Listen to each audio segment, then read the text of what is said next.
L'interview de nos invités, car oui, ils sont deux ce soir, Fabrice Pinel et Mathieu Le Charpentier, eh bien les deux gérants, on va dire, les deux hommes, les deux ouvriers de site Rouge Mémoire que vous connaissez tous et toutes. On va accueillir comme il se doit nos deux invités. Impossible de passer à côté de votre site internet quand on est supporter des Rouges et Noirs. On est très heureux de vous accueillir, Fabrice Pinel et Mathieu Le Charpentier, les deux fondateurs du site Rouge Mémoire. Bonjour monsieur. Bonsoir. Bonsoir. Merci de nous avoir invités. Eh bien écoutez, ça nous fait vraiment plaisir parce que je dois dire que pour préparer cette émission, je vais beaucoup sur le site Rouge Mémoire, donc ça me fait plaisir de mettre des visages un petit peu derrière ce site web. Mais ça fait 10 ans que vous êtes derrière ce site internet-là. D'abord Fabrice, parlez-nous un petit peu de cette histoire, comment est né ce projet ? Ce projet est né dans ma plus tendre enfance, on va dire, puisque j'ai commencé à collecter quand je suis venu au stade à 7-8 ans. Collecter beaucoup de choses, d'archives, de données sur le Stade Rennais. Et en 2010, c'était pile au lendemain d'un but de Romain Danzé. Je me suis lancé dans le projet. C'était un but contre Toulouse qui nous projetait leader de Ligue 1 ce jour-là. Au lendemain, j'ai commencé la production de ce site avec mes faibles moyens informatiques. Et derrière, le site est né en septembre 2011, donc il y a 10 ans. Et Mathieu, vous l'avez rejoint un petit peu plus tard, c'est ça, pour un peu renforcer l'équipe, parce que c'est du boulot tout ça. C'est ça, en fait. Moi, j'ai rejoint la merveilleuse aventure Rouge Mémoire en 2014. Donc, je ne suis pas, je fais pas partie des fondateurs. En tout cas, j'en étais pas à l'origine. Maintenant, il y a beaucoup de choses qui ont été réalisées.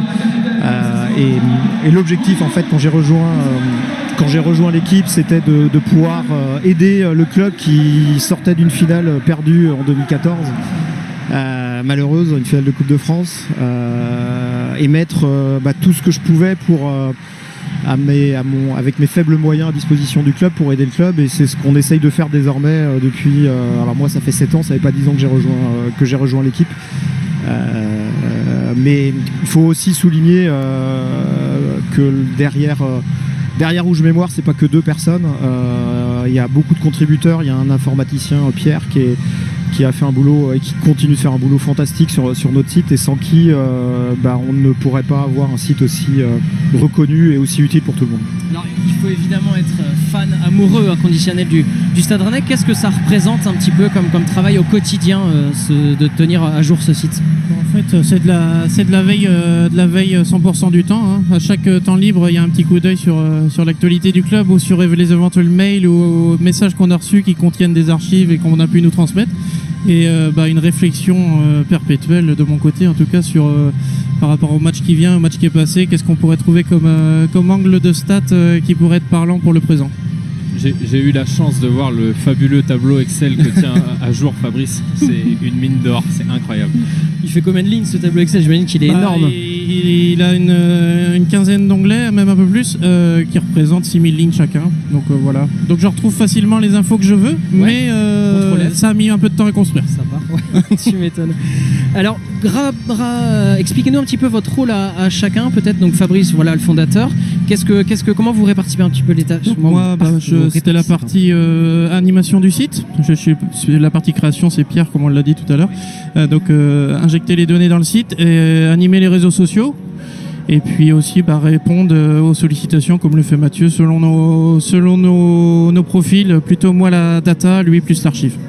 Très bien. Alors, vous avez également, messieurs, participé à la création de la Galerie des Légendes. J'imagine que pour vous, c'est une immense fierté que de participer à ce beau projet, et j'imagine une belle aventure que vous avez vécue. Ce projet, on y a été intégré dès le début.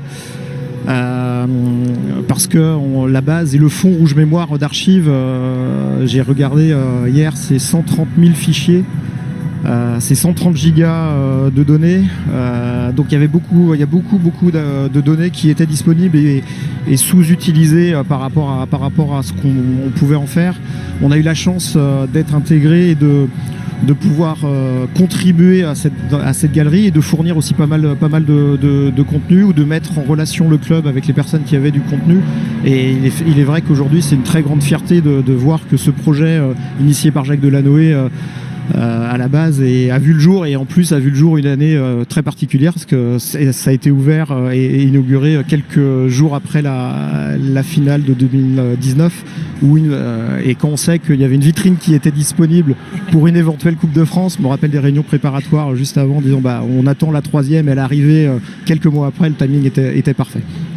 Messieurs, quel est votre regard, peut-être Fabrice, ton regard sur le club aujourd'hui? Est-ce que tu as beaucoup de data à gérer avec les recrutements, j'imagine, un petit peu là, depuis le début de saison? La période d'été, le mercato, c'est beaucoup de mouvements de joueurs. Alors certes, il y a les mouvements internes et externes au Stade Rennais actuel, mais il y a aussi le mouvement de tous les joueurs qu'on a en base de données, puisqu'il y a des joueurs passés par Rennes qui changent de club aussi. Donc le mercato est une période un peu folle en gestion de données.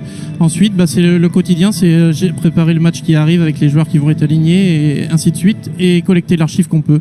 Mathieu, votre regard sur le club aujourd'hui, sur l'équipe aujourd'hui?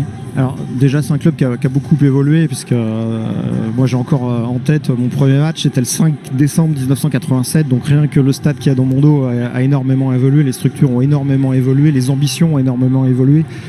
On sait tous que cette année, ou en tout cas le début de cette saison, est pas au niveau qu'on attendait, mais on est tous supporters, on est tous derrière le club, et au travers de ce qu'on fait, on y est tous quand ça gagne, quand on gagne, mais aussi quand les moments sont un peu plus difficiles, et c'est là où surtout notre soutien est important, je pense. On ne lâchera, on n'a jamais lâché, on ne lâchera jamais l'équipe. Très bien, comme nous. Fabrice, un dernier mot, qu'est-ce qu'on peut souhaiter à Rouge Mémoire? Et puis je crois que vous avez besoin d'archives, s'il y a des gens qui ont des archives chez eux, c'est ça? C'est un peu le projet d'une vie, maintenant on s'en rend compte au fur et à mesure. Donc l'objectif, c'est de faire remonter le site aux prémices du club jusqu'à 1901. Aujourd'hui sur le site, on est jusqu'à 1983. Donc toute archive précédant cette période et dans cette période des années 80 sont les bienvenues, autant coupures de presse que photos, que données à côté desquelles on aurait pu passer. Très bien. En tout cas, pour retrouver vos coordonnées, il faut aller juste sur le site Rouge Mémoire, j'imagine. Le site et nos réseaux sociaux, je pense que tout le monde les connaît. Très bien, merci beaucoup en tout cas d'avoir été avec nous. Merci, on vous souhaite un excellent match et puis longue vie à Rouge Mémoire. Merci beaucoup. Merci messieurs.